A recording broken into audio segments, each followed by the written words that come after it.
c'est plus une visite de fin de chantier qu'une inauguration à part entière. Je souhaitais quand même qu'une opération comme celle-ci fasse l'objet quand même d'une visite sur place, quand même pour que vous puissiez mesurer l'ampleur des travaux qui ont été réalisés sur ce qu'on appelle la place ferrée ou la direction départementale de la solidarité.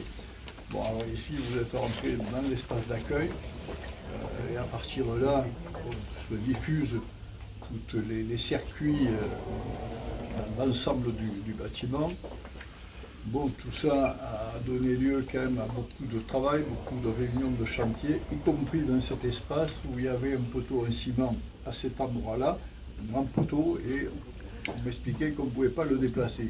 Jamais je n'accepterai que ce poteau en ciment reste à cet endroit-là, parce que franchement, c'était complètement contre-productif et inacceptable.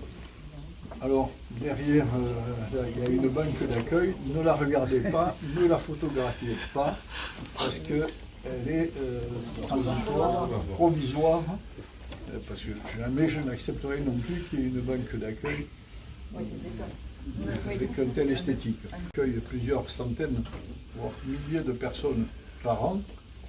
Donc voilà, c'est un lieu où on a quand même beaucoup investi. Alors, je crois qu'on est autour de plus de 7 millions d'euros, Rosen. Oui, coût d'opération, oui. 7 millions d'euros. Bon, donc on ira après à la rue Gaston-Drey, où il y a un investissement à peu près de même montant, sensiblement moins. Mais tout ce qui est le social maintenant sur le département, donc c'est ici, place Ferrée, et c'est rue Gaston-Drey, collège Victor Hugo. Et là-bas non plus, on n'a jamais fait d'inauguration, parce que quand on voulait les faire, il y a eu la période Covid et autres. Donc, bon, mais ça mérite quand même d'être visité. Merci à vous de venir visiter ces locaux qui nous occupent depuis plusieurs années, puisque ça fait quand même un moment qu'on est engagé dans cette réflexion de regroupement des sites. Alors vous verrez tout à l'heure Gaston-Drey, où on est opérationnel depuis un moment, et ici. Alors ici, ça a été une opération particulière, puisque les travaux ont vu un site occupé, et le choix qui a été fait, ça a été toujours de privilégier l'accueil du public. On est sur un espace où on a tout l'accueil, notamment de la maison départementale pour l'autonomie. Depuis qu'on a réouvert fin février, il y a déjà 7000 passages en 6 mois. Donc je vous laisse imaginer. Alors bon, c'est pas tous les jours le même rythme de visite, mais c'est quand même des locaux qui sont très utilisés.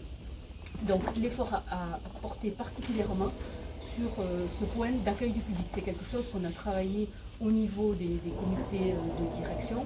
D'ailleurs, je remercie mes collègues et j'en remercierai plus particulièrement certains qui sont engagés dans la démarche expérimentale que vous voyez autour de vous, qui est du design de service, parce que justement, et sur le volet maison départementale de l'autonomie, ce qu'on a souhaité, c'est de pouvoir tester les équipements pour voir qu'est-ce qui correspond le mieux en fait au service rendu à l'usager. Et on peut voir d'ores et déjà qu'il y aura quelques améliorations à apporter.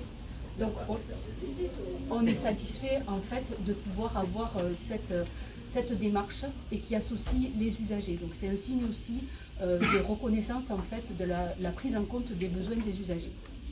On est dans ce bâtiment à peu près 200 agents à travailler et ce qu'on a souhaité faire c'est préserver tout l'espace du rez-de-chaussée à tout ce qui est accueil du public. Il fut un temps où dans l'autre bâtiment on avait des problèmes aussi de sécurité, il y avait des intrusions. Enfin bon, l'objectif en fait de cette rénovation, au-delà de la qualité de l'accueil pour les publics, c'est aussi les conditions de travail pour les agents. Et on peut dire que sur les conditions de travail sur les agents, il y a eu des progrès considérables. Bon, on n'a pas prévu de vous faire visiter l'intégralité des locaux, parce qu'en fait...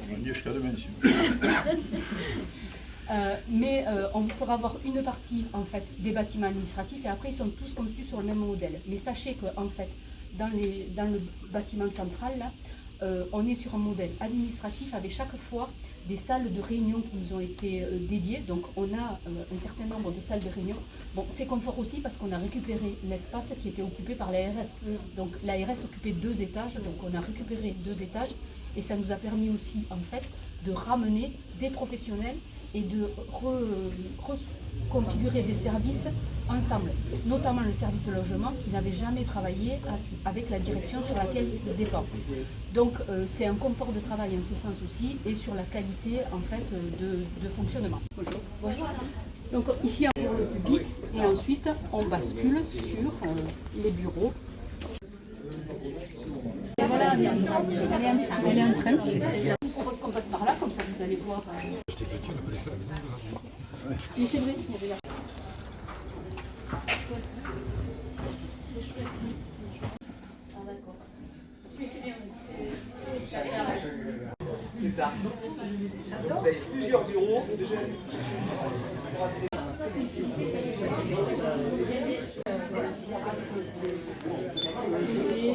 Espace de consultation.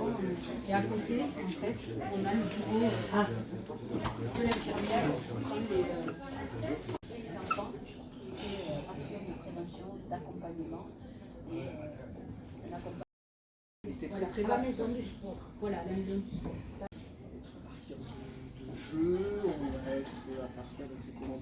Le choix d'expliquer pourquoi. Donc ici, c'est ce qu'on dit les box d'accueil améliorées, puisqu'on a 13 points d'accueil. Alors il y en a certains qui sont aménagés pour des consultations médicales, donc table d'examen, point d'eau, tout ce qui est nécessaire en fait au médecin, avec généralement à côté aussi un bureau administratif pour pouvoir communiquer. Concentrés dans les mêmes zones, donc ça a été dit aussi. Bureaux d'accueil qui sont implantés de cette façon de permettre en fait la fuite des agents, parce qu'on peut aussi avoir des usagers violents. C'est vrai que ça ferait bizarre on pourrait presque se dire qu'il est à l'envers, mais non, le bureau n'est pas à l'envers. C'est configuré pour permettre la fuite des professionnels.